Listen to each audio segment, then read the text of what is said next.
দ্বিতীয় সঙ্গীতের তাৎপর্য এবং গুরুত্ব। সাতেহি চাত্তাহি কথাতেনা সাত্তা সাতাতি চ পুব্বিখাতাং উপাদায়া দ্বিতীয়া চ বুচ্ছাতি। ভগবানের পরিনির্বাণের শতবৎসর পরে বৈশালীর বজ্রপুত্র ভিক্ষুগণ স্বর্ণ এবং রৌপ্য মুদ্রা গ্রহণাদি 10টি অধর্মবাদ প্রচার করেন। তাহাদের পক্ষাবলম্বন করিয়াছিলেন সুশুনাক পুত্র রাজা কালাশুক, কাকুণ্ডুক পুত্র অরহ যশস্তবীর। বজ্রীরাজ্য পরিভ্রমণে আসিয়া তাহাদের এই অধর্মবাদ শ্রবণ করেন। তিনি সেই হইতে তাহাদের অধর্মবাদ দমনে কৃতসংকল্প হন।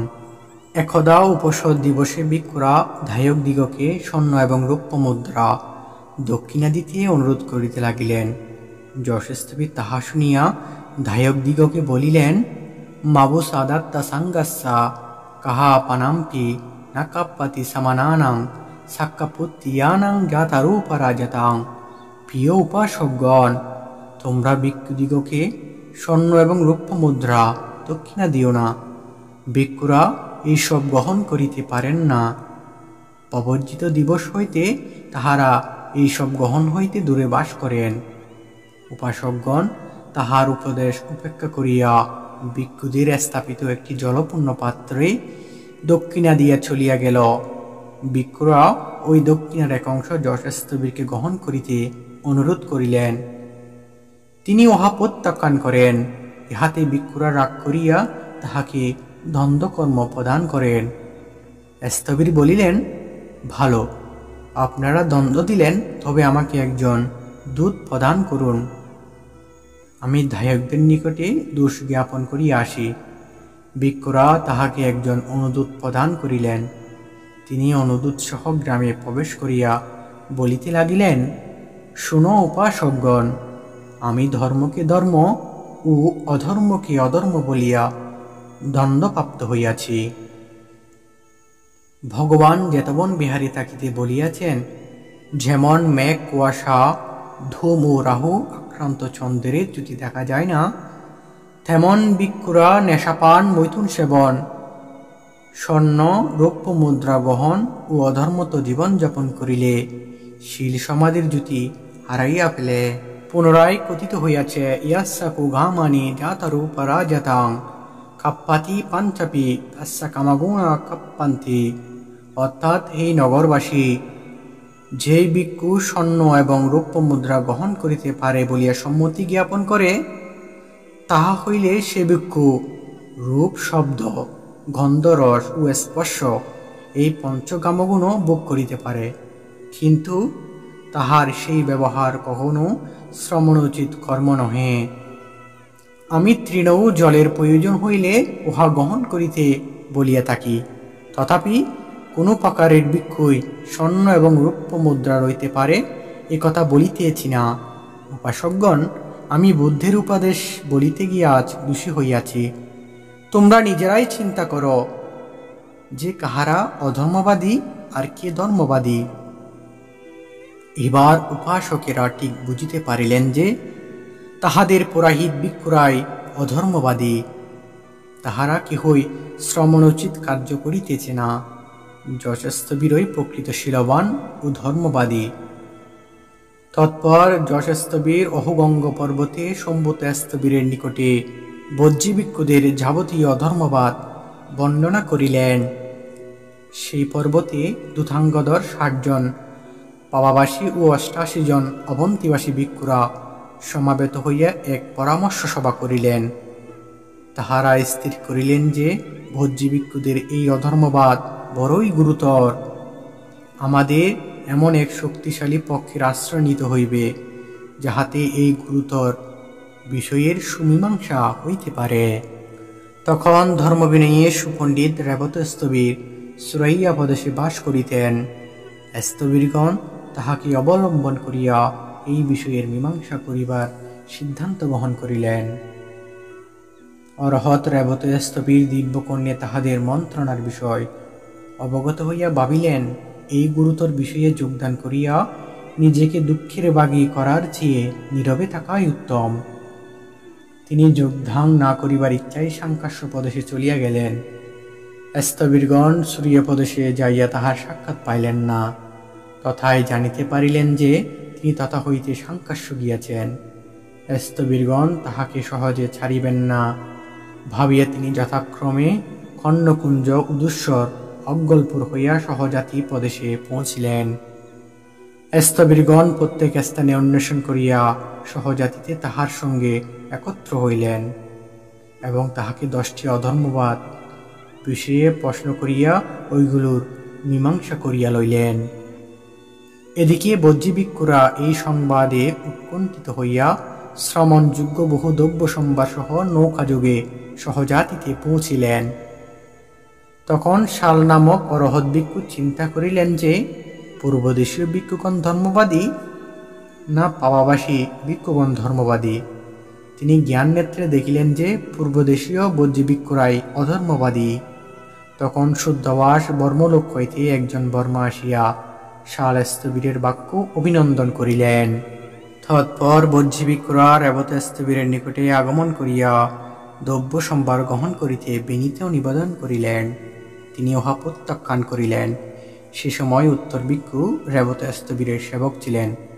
বজ্রীভিক্ষুরা তাহাকে অনুরোধ করিয়া একখানি উত্তরাসঙ্গ গ্রহণ করাইলেন এবং রেবত স্থবিরকে তাহারা ধর্মবাদী বলিয়া জ্ঞাপন করিতে অনুরোধ করিলেন। তাহাদের অনুরোধ এড়াইতে না পারিয়া উত্তর ভিক্ষু রেবত স্থবিরকে বলিলেন যে, ভান্তে, পূর্বদেশীয় ভিক্ষুগণ ধর্মবাদী, অধর্মবাদীকে ধর্মবাদী বলাই স্থবির উত্তর ভিক্ষুকে বাহির করিয়া দিলেন। তখন আনন্দ স্থবিরের শিষ্য 120 বৎসর বয়স্ক সর্বকামী স্থবির বৈশালীতে বাস করিতেন। রেবত স্থবির তাহার নিকটে উপস্থিত হইয়া দশবিধ অধর্মবাদ সম্বন্ধে আলোচনা করেন। শানবাসী সম্ভূত স্থবিরও সেই আলোচনায় যোগদান করেন। স্থবির সর্বকামীও বজ্রীপুত্র ভিক্ষুগণ অধর্মবাদী বলিয়া প্রকাশ করিলেন। বজ্রীপুত্র ভিক্ষুরা অধর্মবাদী বলিয়া সিদ্ধান্ত হওয়ায় পরে 12 লক্ষ ভিক্ষু ইহার মীমাংসার জন্য সমাবেত হন। এই সমস্ত কার্যের উদ্যোক্তা ছিলেন যশ স্থবির। রেবত স্থবিরের প্রশ্নোত্তরে সর্বকামী স্থবির যথাধর্ম যথাবিনয় প্রত্যুত্তর প্রদান করেন। তখন অধর্মবাদ সম্বন্ধীয় যাবতীয় বিবাদের চূড়ান্ত মীমাংসা হয়। বজ্রীপুত্রীয় ভিক্ষুদের 10টি অধর্মবাদ দাসাবত্নী বা 10টি বিধিবিধান হল নিম্নরূপ। 1. ভিক্ষুগণ ইচ্ছা করিলে শিংয়ের মাধ্যমে লবণ জমা রেখে প্রয়োজনে ব্যবহার করতে পারবেন, কিন্তু পাতিমুখের 35 সংখ্যক পাচিত্যা অনুসারে ভিক্ষুগণ তা গ্রহণ করতে পারেন না। 2. মধ্যাহ্নের পর সূর্যের ছায়া 2 আঙ্গুল হেলে পড়লেও ভিক্ষুগণ খাদ্য গ্রহণ করতে পারবেন, কিন্তু পাতিমুখের নিয়ম অনুসারে ভিক্ষুগণ মধ্যাহ্নের পর ভোজন করতে পারেন না। 3. ভিক্ষুগণ একবার ভোজন করে পুনরায় অন্য গ্রামে গিয়া ভোজন করতে পারেন, কিন্তু পাতিমুখে 35 সংখ্যক পাচিত্যা অনুসারে ভিক্ষুগণ তাহা গ্রহণ করতে পারেন না। 4. এক সীমাভুক্ত ভিন্ন ভিন্ন আবাসে ভিক্ষুগণ পৃথক পৃথকভাবে উপোষদ গ্রহণ করতে পারেন, কিন্তু এটি সীমা বা আবাস সম্পর্কীয় বিধিবিধানের পরিপন্থী। 5. অনুপস্থিত ভিক্ষুর অনুমতি পরে নেওয়া হবে, এরূপ চিন্তা করে ভিক্ষুগণ বিনয়কর্ম সম্পাদন করতে পারেন, কিন্তু এটি সঙ্গ নিয়মের পরিপন্থী। 6. বিধিবিধানের আলোকে বিচার না করে পরম্পরা প্রচলিত আচার বা প্রথাকে ভিক্ষুগণ মান্য হিসাবে গ্রহণ করতে পারবেন, কিন্তু বৌদ্ধমতে কোনো বিষয় সঠিক এবং বিনয়সম্মত না হলে পরম্পরা প্রচলিত হয়ে আসলেও গ্রহণ করা যায় না। 7. ভিক্ষুগণ বিকালে দুধ ও দধির মধ্যবর্তী অবস্থার পানীয় বা গোলা জাতীয় তরল পদার্থ পান করতে পারবেন, কিন্তু এটি পাতিমুখের 35 সংখ্যক পাচিত্যা বিধির পরিপন্থী। 8. ভিক্ষুগণ ইচ্ছা করলে থারি জাতীয় পানীয় পান অর্থাৎ নেশা জাতীয় দ্রব্য গ্রহণ করতে পারবেন, কিন্তু এটি পাতিমুখের 51 সংখ্যক পাচিত্যা বিধির পরিপন্থী নয়। ভিক্ষুগণ ইচ্ছা করলে ঝালরযুক্ত কম্বল ব্যবহার করতে পারবেন, কিন্তু এটি পাতিমুখের 89 সংখ্যক পাচিত্যা বিধির পরিপন্থী। 10. ভিক্ষুগণ ইচ্ছা করলে সোনা রূপা বা মুদ্রা হিসেবে ব্যবহৃত দ্রব্য গ্রহণ করতে পারবেন, কিন্তু এটি পাতিমুখ্যের 18 সংখ্যক নিষাজ্ঞিয়া বিধির পরিপন্থী। আধাথেরা পুনধাম্মাঞ্চ বিনয়াঞ্চ সাঙ্গাই সামাথি ত্রিপিটাকাধারে পাত্তা পাটি সান্দিদে সাত্তাসাতে ভিক্ষু উচ্চিনিত্বা বেসালিয়াং বালুকারামা সান্নিসিদিত্বা। অতঃপর স্থবিরগণ পুনরায় ধর্মবিনয় সংজ্ঞায়ন মানসে ত্রিপিটকদ্বর প্রতিসম্বিধাপ্রাপ্ত 700 ভিক্ষু বাছিয়া লইলেন। বৈশালীর বালুকরামে রাজা কালাশুকের দ্বারা ধর্মমণ্ডপ প্রস্তুত করাইয়া মহাকাশ্যপ স্থবিরের প্রণালীতে ধর্মবিনয় সংজ্ঞায়ন করেন। 8 মাস পর্যন্ত সঙ্গীতির দ্বিতীয় অধিবেশন সময় লাগিয়াছিল। দ্বিতীয় সঙ্গীতির ফলাফল: বুদ্ধের মহাপরিনির্বাণের 100 বছর পরে দ্বিতীয় সঙ্গীতি আহ্বান করা হয়। রাজা কালাশুকের পৃষ্ঠপোষকতায় বৈশালীর বালুকারামে দ্বিতীয় সঙ্গীতি অনুষ্ঠিত হয়েছিল। 700 অরহত ভিক্ষু এতে অংশ নেন। দ্বিতীয় সঙ্গীতি 8 মাস স্থায়ী হয়েছিল। রেবতস্থবির সবার নেতৃত্ব দেন। দুপক্ষের ভিক্ষুদের মধ্যে অনেক তর্ক বিতর্ক হয় দাসাবাত্তনি নিয়ে। অবশেষে 8 জন প্রবীণ ও বিনয়ী অভিজ্ঞ স্থবির নিয়ে একটি কার্যকারক পরিষদ গঠন করা হয়। এই 8 জন মহাপণ্ডিতদের নিয়ে গঠিত কারক সভায় দাসাবাত্তনি পুঙ্খানুপুঙ্খ রূপে আলোচনা করা হয়। আলোচনা শেষে দাসাবাত্তনি বিনয় বহির্ভূত বলে ঘোষণা করা হয় এবং বজ্রীপুত্রীয় ভিক্ষুদের সঙ্গ থেকে বহিষ্কার করা হয়। প্রথম সঙ্গীতিতে সংগৃহীত বুদ্ধবাণী প্রকৃত বুদ্ধবাণী হিসাবে অনুমোদিত হয়, তা ধর্মবিনয় হিসাবেও গৃহীত হয়।